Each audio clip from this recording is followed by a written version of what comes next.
وصلنا وإياكم مشاهدينا إلى فقرة نسلط الضوء فيها على أحد مبدعي محافظة المثنى. شخصيتنا لهذه الحلقة هو السيد حيدر الغالبي، الذي برع مع عدد من الآخرين بتحديث خرائط الGPS وتحديد المواقع المهمة، وكذلك تصميم مجموعة من الطرق والمسطحات المائية وشبكات النقل لتكون دالة مهمة لمستخدمي برامج الإنترنت.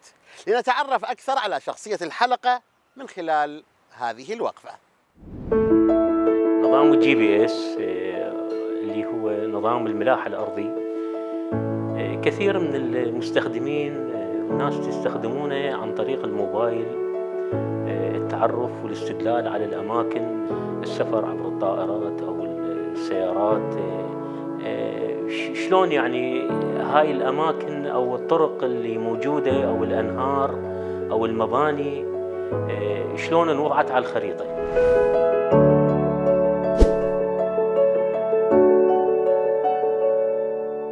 أنا واحد من 5 أشخاص من داخل العراق اللي صممنا مجموعة الطرق والمسطحات المائية وشبكات النقل والمنافذ الجوية اللي موضوعة على الخريطة، وكذلك المباني مثل الجامعات والدوائر الحكومية. عندنا هاي أول لقطة سنة 1985 إلى مدينة السماوة. هاي على ارتفاع 2 كيلومتر أخذها القمر الصناعي. هاي موضح بها محطة قطار السماوة وكذلك المعالم في من سنة 1985 لغاية 2004. هاي خريطة الفضائية مدينة السماوة من عام 2018 إلى آخر تحديث اللي هو 2021. يعني هسه اللي يشوفون المعلومات مال 2021. انطلقنا بالعمل كمتطوعين محررين ورسامين في عام 2008 لغاية 2017. قمنا بإنشاء المباني ورسم وتحديث الطرق، وكذلك إنشاء المسطحات المائية ورسم الحدود الدولية، وكذلك رسم الحدود المحلية بين المحافظات.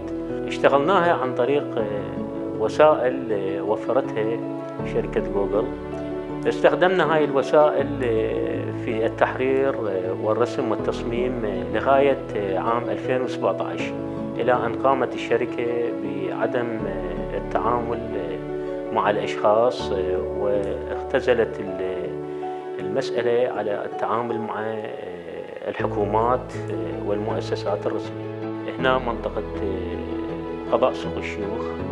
هذا الموقع اللي هو جزيرة افتراضية صممناها على موقع ياندكس روسي حتى يكون صرخة إلى إنقاذ الأهوار.